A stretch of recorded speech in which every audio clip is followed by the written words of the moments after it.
Bonjour à tous. Aujourd'hui, on va parler de la balance globale. Alors, cette vidéo est la seconde partie de l'introduction au modèle Mundell-Fleming que j'ai présenté dans une vidéo la semaine dernière, enfin que j'ai commencé à présenter, et cette présentation va se finir dans cette vidéo.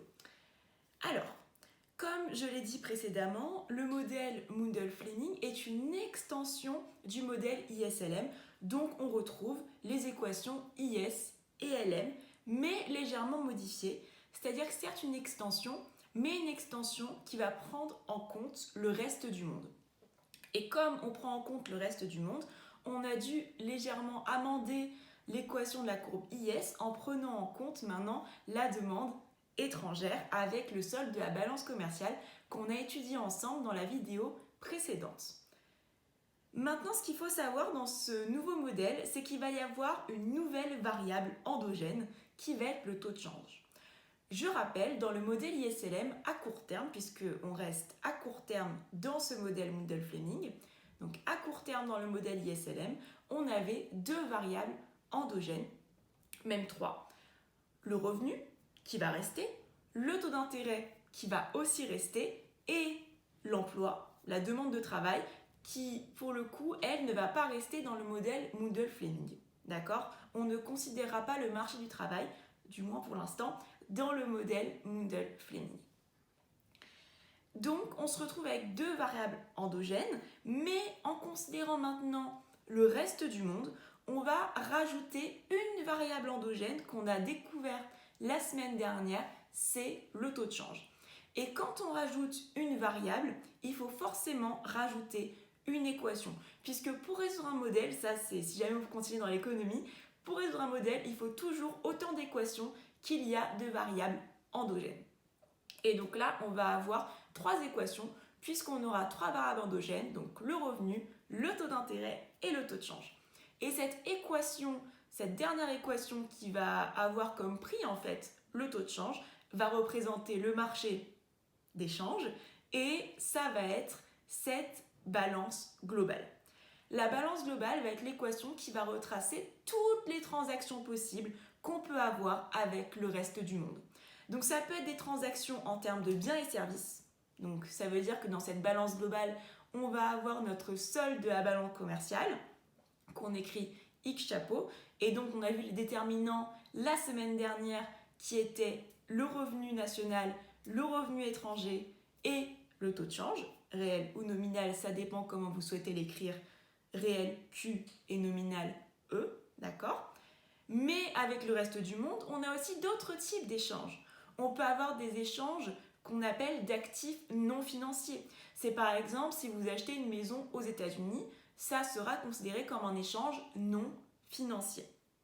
D'accord ? C'est un achat entre vous, une transaction entre vous et le reste du monde, mais qui n'est pas vraiment considéré comme bien et service, c'est plutôt de l'immobilier, d'accord ? Et donc ce genre d'achat va être renseigné dans le compte de capital, ça s'appelle comme ça, mais dans le modèle Mundell-Fleming, ce compte en fait on considère comme négligeable, du coup on ne le représente pas dans l'équation de la balance globale. Donc le deuxième compte qu'on va représenter dans cette balance globale, ça va être le compte financier, donc ça va être tous les actifs financiers qu'on va s'échanger entre nous et le reste du monde. Et les actifs financiers, ça veut dire les titres. D'accord ? C'est quand par exemple vous achetez des titres, que si la nation c'est la France, que vous achetez des titres américains, voilà. C'est quand il y a des échanges de titres entre la nation et le reste du monde. Et donc dans cette première partie de vidéo, on va se concentrer sur ce solde financier. Donc, c'est parti. Ce solde financier a comme déterminant, si vous voulez, la différence de taux d'intérêt. C'est-à-dire la différence entre le taux d'intérêt national, R, et le taux d'intérêt étranger, R étoile. Pourquoi ça ? Alors, parce que ce qu'il faut savoir, c'est que le taux d'intérêt dans ce marché, dans cette balance globale, c'est pas ce qu'on rembourse quand on emprunte. C'est quelque chose de légèrement différent qu'on a déjà vu un peu dans le modèle ISLM. Le taux d'intérêt, ça va être ma rémunération de mes titres. Donc, considérant que la nation, c'est la France, que je vais considérer d'ailleurs pendant toute la vidéo, Si j'achète des titres français, je vais obtenir la rémunération R. Et si je vais acheter des titres étrangers, je vais obtenir la rémunération R étoile. Donc le taux d'intérêt ici, c'est la rémunération des titres. Ok? Donc vous voyez dans l'équation qu'il y a une autre variable, c'est le E.A. Alors qu'est-ce que c'est que cette chose? Je ne l'ai pas encore mentionné, c'est parce qu'en soi c'est pas très intéressant. On peut l'utiliser pour faire des chocs, mais bon, voilà, c'est pas fondamental. Ce E.A, donc quand on a un point en économie, c'est un taux de croissance.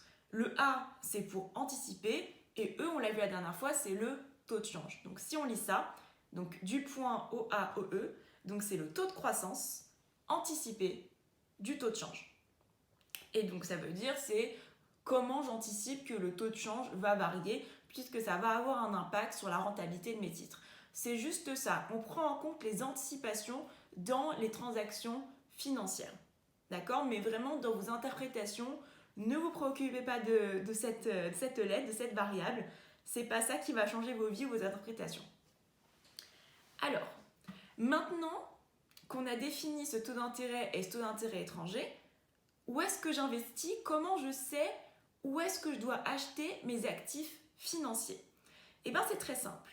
Quand le taux d'intérêt français, donc R, est supérieur au taux d'intérêt étranger R étoile, ça veut dire que c'est plus intéressant pour quelqu'un, en fait, d'acheter en France, parce que ça rapporte plus.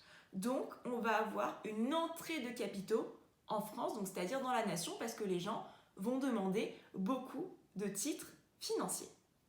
A contrario, si le taux d'intérêt étranger est supérieur au taux d'intérêt français, ça veut dire que c'est plus intéressant d'avoir des titres étrangers puisque le taux d'intérêt est plus élevé, donc la rémunération sera plus élevée. Donc au contraire, on va avoir, pour nous la nation, les capitaux vont sortir pour aller à l'étranger. On va avoir une sortie de capitaux. Les gens ne vont pas vouloir acheter des titres français, ils vont vouloir acheter des titres étrangers.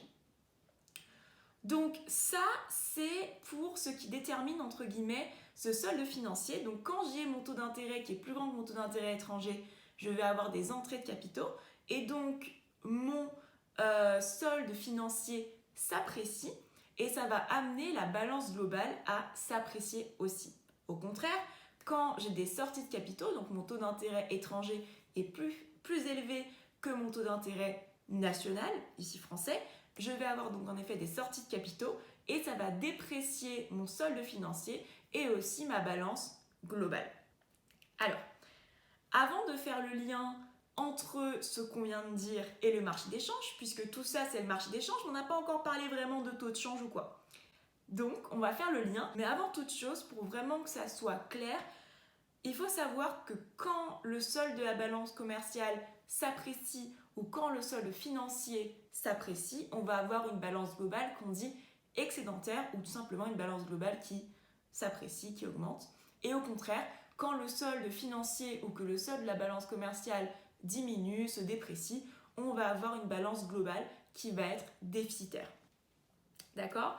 Donc maintenant, on va étudier un tableau qui va nous permettre de faire le lien entre tout ce qu'on a dit et le marché d'échange. Parce que voilà, on est là pour ça quand même. Alors, on va déjà prendre plusieurs composantes du solde de la balance commerciale et du solde financier et voir leur impact sur la balance globale. Donc, première étape, c'est quand les exportations augmentent. Quand les exportations augmentent, le solde de la balance commerciale augmente puisque c'est la différence entre exportation moins importation. Et quand le solde de la balance commerciale augmente, ça veut dire que la balance globale devient excédentaire. Maintenant, quand les importations augmentent, au contraire, ça fait baisser le solde de la balance commerciale et donc la balance globale devient déficitaire. Quand le taux d'intérêt national augmente, là on passe sur le compte financier, quand le taux d'intérêt national augmente, ça fait que les capitaux vont venir dans la nation, on a une entrée de capitaux et donc le solde financier s'apprécie et ainsi la balance globale devient excédentaire. Quand on a le taux d'intérêt étranger qui augmente, on va avoir que les capitaux vont sortir de la nation et donc le solde financier va se déprécier et la balance globale va être déficitaire. Alors, ça c'est un peu la base des liens entre balance commerciale et balance globale et solde financier et balance globale. Maintenant, faisons le lien avec le marché d'échange. Pour cela, il faut savoir une petite chose, une sorte de convention si vous voulez. C'est que quand j'achète un bien ou un titre français, je l'achète en euros. Quand j'achète un bien ou un titre étranger, je l'achète en monnaie étrangère. Voilà, chose à savoir. Donc, on va appliquer ça tout de suite. C'est-à-dire que si j'exporte, donc les exportations, c'est les Américains par exemple qui nous demandent un bien. Donc ça veut dire qu'on vend un bien français quand on exporte. Donc les Américains vont vouloir demander de l'euro. Donc ils vont échanger du dollar, ils vont se débarrasser de leur dollar et demander de l'euro. Ça veut dire que sur le marché d'échange, on va avoir beaucoup de demandes de l'euro. Et vous savez, dans Mundell-Fleming, on est égoïste. Donc ça crée ce qu'on appelle un excès de demande de monnaie nationale, d'accord, l'euro, sur le marché d'échange. Donc cette exportation va créer un excès de demande de monnaie nationale. Et là, vous voyez qu'on arrive à faire le lien avec le marché d'échange. Continuons avec les importations. Quand on a des importations, c'est nous qui achetons de l'étranger. Donc on va demander au contraire de la monnaie étrangère. Et pour avoir cette monnaie étrangère, on va se débarrasser de notre euro. Donc au contraire, on va offrir de l'euro, on va avoir un excès d'offres de monnaie nationale sur le marché d'échange. Notez bien qu'à chaque fois, je regarde ce qui se passe pour la nation et pour l'euro. C'est ça qui nous intéresse. Et petit aparté, vraiment quand vous pensez à ces transactions en termes de change, imaginez que vous allez en Angleterre et que par exemple vous avez besoin de pounds, vous n'allez pas demander comme ça au guichet, donnez-moi des pounds. Vous allez donner 10 euros par exemple et en échange, on va vous donner 9 pounds. Voilà, il faut toujours offrir de la monnaie nationale pour obtenir de la monnaie étrangère. Et inversement, pour obtenir de la monnaie nationale, les étrangers doivent offrir leur monnaie étrangère. Ok, maintenant passons au solde financier. Donc pareil, quand on investit dans un pays, on investit dans la monnaie du pays. Donc, quand le taux d'intérêt national augmente, on a dit qu'on investissait plus en France. Notez que je dis investissement parce qu'on parle d'investissement financier ici, si vous voulez, au final, d'accord? Mais ce n'est pas le même investissement des entreprises dont on parle dans la courbe IS. Ici, c'est investissement en termes de produits financiers, en termes de capitaux. D'accord? Je sais que ça peut être un peu perturbant, mais le vocabulaire va venir, ne vous inquiétez pas. Donc, le taux d'intérêt national augmente, j'investis en France, et pour investir en France, les étrangers ont besoin de l'euro. Donc, sur le marché d'échange, on va avoir un excès de demande de l'euro, donc un excès de demande de monnaie nationale. Enfin, quand le taux d'intérêt étranger augmente, au contraire, c'est-à-dire qu'en général, on veut investir à l'étranger, donc on va avoir besoin de monnaie étrangère, et pour cette monnaie étrangère, on va offrir notre monnaie nationale, on va offrir de l'euro pour en échange avoir du dollar, avoir des pounds. Donc, on va avoir un excès d'offres de monnaie nationale sur le marché d'échange. Donc ça, vraiment, si vous avez compris ça, c'est la base de Mundell-Fleming. Ça va être vos mécanismes d'ajustement à chaque choc. Donc si vous avez compris ça, normalement, vous avez tout compris. Dernière chose, vous avez certainement vu que dès que la balance globale est excédentaire, je vais avoir un excès de demande de monnaie nationale sur le marché d'échange.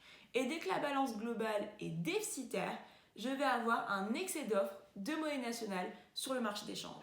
Donc si vous avez dans votre mécanisme de politique budgétaire ou de politique monétaire un excès de demande de monnaie nationale, un balance globale excédentaire, vous saurez que ça correspond à un excès de demande de monnaie nationale. Donc voilà pour cette partie.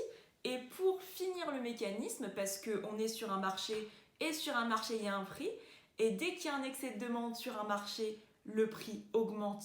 Or, le prix sur le marché d'échange, c'est le taux de change. Donc dès que j'ai un excès de demande de monnaie nationale, le taux de change augmente. Et dès que j'ai un excès d'offre de monnaie nationale, le taux de change diminue. Donc voilà pour cette vidéo. J'espère qu'elle vous aura plu et qu'elle vous aura aidé. Je sais qu'il y a plein de concepts, que c'est pas forcément facile à comprendre tout de suite, ou du moins avoir tout le vocabulaire tout de suite. N'hésitez pas à la visionner, revisionner. Et merci beaucoup pour votre écoute. Abonnez-vous, aimez la vidéo, laissez un commentaire.